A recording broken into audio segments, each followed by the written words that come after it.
إن هذا العلم دين فانظروا عمن تأخذون دينكم. إن الحمد لله نحمده ونستعينه ونستغفره ونستهدي ونتوب إليه ونعوذ بالله من شرور أنفسنا وسيئات أعمالنا من يهده الله فلا مضل له ومن يضلل فلا هادي له أشهد أن لا إله إلا الله وحده لا شريك له وأشهد أن محمدا عبده ورسوله لا نبي ولا رسول بعده. إخوة الإيمان رحمني ورحمكم الله. فإن سلفنا الصالح رحم الله عنه رحمة واسعة قد حفظوا الدين. Sesungguhnya orang-orang soleh sebelum kita, para ulama-ulama kita terdahulu, mereka senantiasa menjaga agama ini dari berbagai macam penyimpangan. Mereka adalah orang-orang yang sangat memperhatikan yang berkaitan dengan perkara akidah. Mereka satu sama yang lainnya saling menukilkan dari zaman ke zaman berkaitan dengan perkara tauhid, berkaitan dengan perkara sunnah, berkaitan dengan perkara syariat Allah Subhanahu wa taala. Sehingga zaman rahmat Allah Subhanahu wa taala, Allah Subhanahu wa taala kemudian menjaga agama ini melalui sebab-sebab mereka. Sehingga di zaman mereka senantiasa terjaga kemurnian agama ini dari berbagai macam penyimpangan amalan bid'ah, khurafat maupun kesyirikan. Namun zaman rahmat Allah Subhanahu wa taala, musuh-musuh agama Allah Subhanahu wa taala tentunya tidak akan pernah diam. Sehingga mereka senantiasa berusaha dan berupaya untuk mengganti hukum-hukum Allah Subhanahu wa taala, memalingkan ayat-ayat Allah Subhanahu wa taala, menyebarkan syubhat di tengah umat manusia, menyebarkan kesesatan, sehingga dapat kita saksikan berbagai macam bentuk akidah amalan yang tidak pernah dicontohkan oleh Nabi SAW tersebar kemudian di tengah-tengah masyarakat. Dan jemaah rahmat Allah Subhanahu wa taala, penyimpangan ini, syubhat ini, kesesatan ini membuat kaum muslimin terpecah belah, membuat kaum muslimin berkelompok-kelompok, berkotak-kotak, sehingga setiap kelompok mengatakan diri mereka, kelompok mereka di atas kebenaran, sehingga orang mengklaim apa yang mereka lakukan adalah sebuah hak datang dari sisi Allah Subhanahu wa taala, merupakan perwujudan dari kalamullah Quran maupun sunnah Nabi SAW. Namun ini adalah merupakan tipu daya mereka, kesesatan mereka yang mereka inginkan di tengah-tengah umat manusia, agar manusia ragu dengan ajaran agama mereka, agar manusia berpaling dari sunnah Nabi SAW yang benar. Dan sungguh Allah Subhanahu wa taala telah memperingatkan kaum muslimin agar mereka tidak berpecah belah, tidak menyimpang dari ajaran Allah Subhanahu wa taala, tidak meninggalkan Al-Qur'anul Karim, begitu pula dengan sunnah Nabi SAW ala fahmi salafil ummah. Sebab zaman rahmat Allah, salah satu sebab utama yang membuat kaum muslimin itu terpecah belah, berkotak-kotak, menyimpang, berfirqah-firqah, sebabnya karena mereka menyelisihi Quran dan sunnah Nabi SAW ala fahmi salafil ummah. Allah Subhanahu wa taala berfirman dalam surah Al-Imran ayat yang ke-105, "Wala takunu kalladzina tafarraqu wakhtalafu min ba'di ma ja'ahumul bayyinat." Dan janganlah keadaan kalian seperti orang-orang yang berpecah belah, yaitu orang Yahudi dan Nasara, di mana Nabi SAW telah menyebutkan Yahudi terpecah belah menjadi 71 golongan. Kemudian orang Nasara terpecah belah menjadi 72 golongan. Maka kaum muslimin terpecah belah menjadi 73 golongan. Kulluhum finnar. Semua golongan ini berada di dalam neraka Allah Subhanahu wa taala. Siapa yang katakan? Nabi kita SAW. Jadi bukan manusia biasa, bukan para ulama, bukan para ustaz, bukan kiai, bukan para sahabat, bukan para tabi'in, bukan para tabi'ut tabi'in, tetapi yang mempersaksikan orang-orang yang menyimpang dari sunnah Nabi SAW di dalam neraka adalah Nabi kita sendiri SAW. Wa ma yantiqu 'anil hawa in huwa illa wahyun yuha. Di mana Nabi SAW tidak keluar dari lisan beliau. Beliau tidak melakukan perbuatan ibadah kepada Allah kecuali apa yang beliau lakukan, apa yang beliau katakan adalah merupakan wahyu dari Allah Subhanahu wa taala. Kemudian ketika mereka berpecah belah, maka pasti mereka berselisih. Ini sebuah kaidah zaman rahmatullah. Di dalam menyikapi mungkin kita banyak bertanya, mengapa kaum muslimin itu suka berselisih? Mengapa kaum muslimin itu suka berdebat? Mengapa kaum muslimin itu suka satu sama yang lainnya saling membenci? Sebabnya zaman rahmatullah, karena mereka berpecah belah. Dan perpecahan ini adalah karena mereka meninggalkan Quran dan sunnah Nabi SAW. Di mana Allah Subhanahu wa taala secara hukum syariat, Allah Subhanahu wa taala berfirman, wa'tasimu bihablillahi jami'a wa la tafarraqu. Dan hendaknya kalian senantiasa berpegang teguh dengan tali Allah Subhanahu wa taala, yaitu syariat-syariat Allah Subhanahu wa taala yang Allah Subhanahu wa taala turunkan, wa la tafarraqu, dan jangan pernah kalian berselisih. Maka ayat ini juga menegaskan kepada kita jemaah rahmatullah, orang berkelompok-kelompok, berfirqah-firqah, kemudian meninggalkan barisan ahli sunnah wal jamaah, sebabnya karena mereka meninggalkan dalil yang jelas, meninggalkan Quran yang jelas, meninggalkan sunnah Nabi SAW. Sehingga ini adalah merupakan jawaban dari banyaknya kelompok sekte di dalam agama Islam, di dalam syariat Allah Subhanahu wa taala, karena mereka beragama tidak di atas Quran dan sunnah Nabi SAW.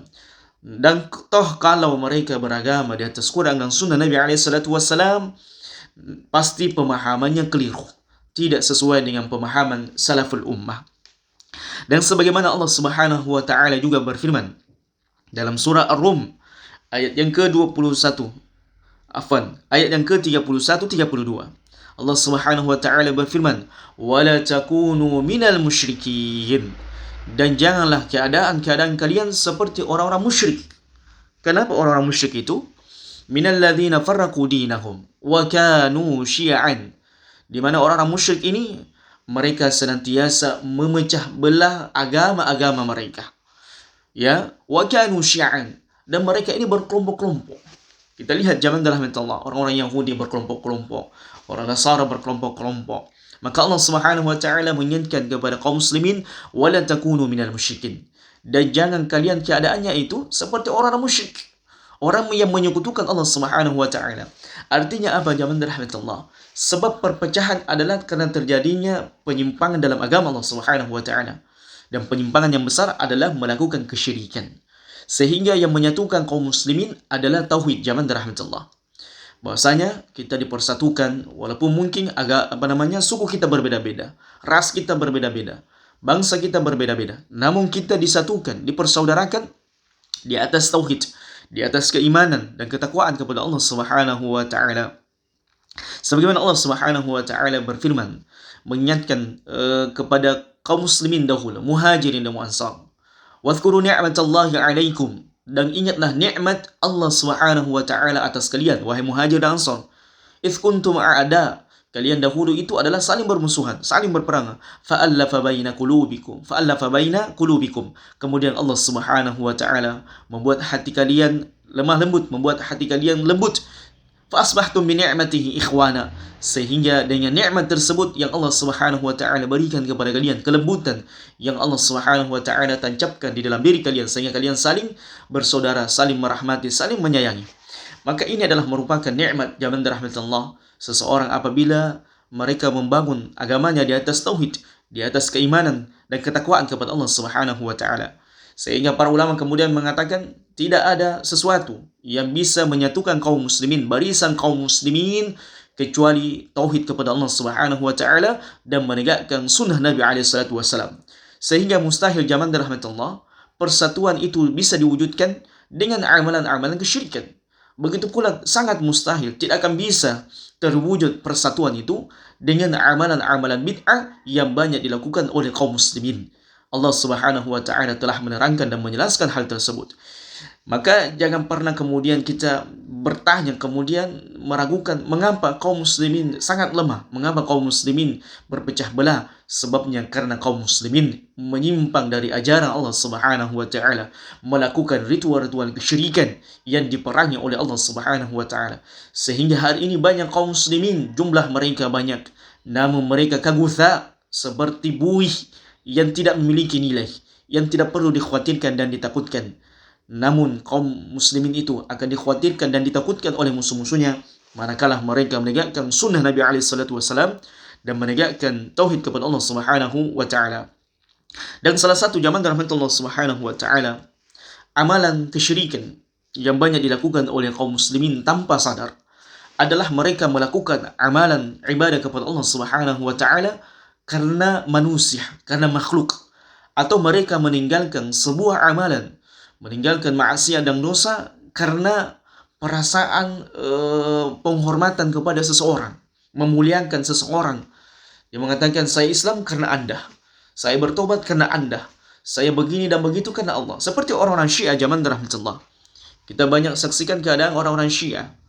Mereka beribadah karena Husain, ya, cucu Nabi SAW. Mereka melakukan ritual-ritual kesyirikan karena Husain. Mereka meratap karena Husain. Bahkan tidak sedikit di antara mereka ada yang kemudian memukul-mukul kepala mereka dengan pisau, dengan belati, dengan pedang, dengan parang sampai berdarah-darah dan kemudian mereka mati. Kemudian mereka memukul badan-badan mereka, punggung-punggung mereka dengan cambuk-cambuk yang terbuat dari besi yang membuat mereka berdarah-darah karena Husain. Kemudian mereka meninggalkan maksiat karena Husain. Mereka berjihad melawan ahli sunnah karena Husain. Na'udzubillahi min dalik. Mereka bernazar karena Husain. Mereka menyembah karena Husain. Mereka berdoa karena Husain. Inilah zaman rahmatullah, ya, di antara sekte yang paling sesat yang ada di tengah-tengah kaum muslimin. Ya, yang kata Syekh Shalih Al-Fauzan ketika beliau ditanya apakah orang-orang Syiah itu melakukan kesyirikan ketika melakukan ritual-ritual kesyirikan mereka, maka kata Syekh Shalih Al-Fauzan dan diantara para ulama yang lainnya, maka semua ini mereka tidak musyrik karena mereka ini memang kafir, ya, bukan bagian dari agama Islam, karena mereka punya syahadat sendiri, mereka punya sholat sendiri, mereka mengklaim memiliki kitab sendiri. Sehingga semua peribadatan yang dilakukan oleh orang Syiah Rafidhah yang ada di Iran sana adalah merupakan agama kesyirikan, agama sendiri, agama kekufuran yang tidak datang dari Allah Subhanahu wa taala. Maka kemudian zaman rahmat Allah Subhanahu wa taala, hati-hati beramal. Ya, sebagian kaum muslimin mengatakan saya berjihad, saya akan berjihad di bawah komando si fulan. Kami akan melakukan begini atas arahan si fulan. Kami akan melakukan ibadah tertentu karena kiai tertentu, ustaz tertentu, arahan ustaz tertentu. Na'udzubillahi min dzalik. Maka zaman Allah Subhanahu wa taala, kemudian para ulama mengatakan beramal karena manusia ini syirik, dan itu adalah merupakan amalan riya. Ya, amalan riya yang Allah Subhanahu wa taala sebutkan di antara sifat orang munafik. Idza qamu ila sholati qamu kusala yurauna an-nas wa la yadhkuruna Allah illa qalila. Dan orang-orang munafik itu, idza qamu ila shalah, apabila mereka mendirikan salat, melaksanakan salat, qamu kusala, maka mereka melaksanakan salat dengan bermalas-malasan. Yurauna an-nas, mereka ingin dilihat, ya, dipuji-puji oleh manusia, wa la yadhkuruna Allah illa qalila, dan mereka tidak berzikir, mengingat Allah Subhanahu wa taala di dalam salatnya kecuali sedikit saja. Dan begitu pula zaman rahmatullah, meninggalkan maksiat, meninggalkan dosa karena manusia, ini juga merupakan kesyirikan. Ya, sebagian kita melihat ada di antara manusia yang bertaubat karena ahlul bait. Ya, atau di Indonesia kita dikenal dengan habaib. Ada orang kemudian beramal karena ahlul bait, karena habaib si fulan. Maka ini adalah di antara bentuk guluh, berlebih-lebihan dalam menyanjung dan menghormati manusia. Dan ini terlarang zaman Allah Subhanahu wa taala, dan di antara sebab seseorang itu menyembah secara tidak langsung orang tersebut. Maka hati-hati. Allah Subhanahu wa taala berfirman dalam surah An-Nazi'at, "Wa amman khafa maqama rabbih wa nahaa an-nafsa 'anil hawa fa innal jannata hiyal ma'wa." Maka siapa yang takut dengan kedudukan Rabbnya, kemudian dia wanahan nafsa, menahan jiwanya, anil hawa, dari perkara-perkara yang menuntunnya dalam keburukan hawa nafsunya, fa innal jannata hiyal ma'wa, maka baginya adalah surga Allah Subhanahu wa taala. Dijelaskan oleh para ulama, siapa yang meninggalkan maksiat dan dosa karena takut dengan kedudukan Rabbnya, ketika hawa nafsunya muncul, maka baginya adalah surga Allah Subhanahu wa taala. Innama yanju min bihil abdu idza kana khaufa min Allah Ta'ala wa ta'dhiman lahu. Maka sesungguhnya manusia itu akan selamat dari neraka Allah Subhanahu wa taala, dari azab Allah Subhanahu wa taala manakala dia meninggalkan amalan maksiat dan dosa tersebut karena dasar takut kepada Allah Subhanahu wa taala dan pengagungan kepada Allah Subhanahu wa taala. Sehingga kemudian dikatakan para ulama, wa amma tarkul ma'asiyah ta'ziman wa hubban li makhluqin. Adapun meninggalkan maksiat dan dosa karena sebagai bentuk pengagungan, penghormatan dan cinta kepada makhluk, seperti kebanyakan manusia ya sangat pengagungannya berlebihan terhadap ahlul bait atau habaib, maka ini adalah merupakan di antara jenis kesyirikan zaman terhadap Allah. Maka nasihat kepada kaum muslimin, hati-hati mengagungkan, memuliakan, menghormati seseorang walaupun itu diklaim merupakan ahlul bait atau habaib. La yajuz lil abdi, maka tidak boleh seorang hamba itu melakukan hal demikian, ya, memaksudkan menunjukkan perbuatannya bahwasanya saya meninggalkan maksiat dan dosa karena ahlul bait. Karena ulama mengatakan li'anna tarkal ma'asi ibadatun, sebab meninggalkan maksiat itu adalah merupakan ibadah. Jadi sebagaimana kita melaksanakan ibadah kepada Allah Subhanahu wa taala karena Allah Subhanahu wa taala itu adalah merupakan ibadah, maka sama hanya meninggalkan maksiat dan dosa karena Allah Subhanahu wa taala juga merupakan ibadah. Wal ibadah la yuqsad biha illa lillahi taala. Illa Allah taala. Dan ibadah tidak kita maksudkan, kita tidak tujukan kecuali kepada Allah Subhanahu wa taala. Ibnu Qayyim rahimahullah mengatakan, "Fattarku thalathatu aqsam." Seseorang itu meninggalkan maksiat dan dosa dalam 3 keadaan. Qismun yuthabu alaihi. Yang pertama adalah dia meninggalkan maksiat dan dosa tersebut kemudian dia mendapatkan pahala. Kemudian yang kedua, dia meninggalkan maksiat atau dosa tersebut namun dia diazab oleh Allah Subhanahu wa taala. Kemudian poin yang ketiga, dia meninggalkan maksiat dan dosa tersebut namun tidak mendapatkan pahala dan juga tidak mendapatkan hukuman dari Allah Subhanahu wa taala. Fal awal, adapun yang pertama, meninggalkan maksiat dan dosa kemudian mendapatkan pahala adalah ketika dia meninggalkan hal-hal tersebut karena Allah Subhanahu wa taala. Dia meninggalkan maksiat dan dosa tersebut karena takut dengan kedudukan Allah Subhanahu wa taala, seperti yang firman yang Allah Subhanahu wa taala kita sebutkan dalam surah An-Nazi'at ayat yang ke-40 dan 41, wa amma man khafa maqama rabbih wa naha an-nafsa 'anil hawa fa innal jannata hiyal ma'wa. Maka barang siapa yang meninggalkan maksiat dan dosa karena dasar takut kepada Allah Subhanahu wa taala, kemudian dia mengekang jiwanya dari berbuat maksiat dan dosa, fa innal jannata hiyal ma'wa, maka Allah akan memberikan balasan berupa syurga Allah Subhanahu wa taala. Kemudian yang kedua, jenis yang kedua, meninggalkan maksiat dan dosa namun dia diazab oleh Allah Subhanahu wa taala, dia dihukum oleh Allah Subhanahu wa taala, dan ini adalah merupakan di antara jenis kesyirikan adalah ketika seseorang itu meninggalkan maksiat dan dosa bukan karena Allah Subhanahu wa taala. Dia bertobat bukan karena Allah Subhanahu wa taala. Dia masuk Islam bukan karena Allah Subhanahu wa taala, tapi semata-mata karena ahlul bait atau kepada habaib yang dipuja-puji. Maka orang seperti ini, kata para ulama, yu'aqabu ala tarkihi li ghairillah. Maka dia diazab oleh Allah Subhanahu wa taala karena dia meninggalkan maksiat dan dosa tersebut bukan karena Allah Subhanahu wa taala. Sehingga zaman rahmat Allah Subhanahu wa taala, Ibnu Rajab rahimallahu anhu rahmatan wasi'ah wa ghafarallahu manni wa karami, kemudian mengatakan, alhamu bis sayyi'at min ghairi amalin laha fa fi hadits Ibnu Abbas annaha tuktabu hasanatun kamilatun. Orang yang memiliki keinginan besar untuk melakukan kesalahan, maksiat dan dosa, min ghairi amalin laha, akan tetapi dia tidak melakukannya, dia tidak mengerjakannya. Fa fi hadits Ibnu Abbas, maka di dalam hadis Ibnu Abbas, orang seperti ini mendapatkan satu kebaikan yang sempurna. Maka dicatat baginya satu kebaikan yang sempurna. Wa kadzalika fi hadits Abi Hurairah. Dan demikian juga hadis yang diriwayatkan oleh Abu Hurairah wa Anas wa ghairihima dan selainnya, annaha tuktabun hasanah.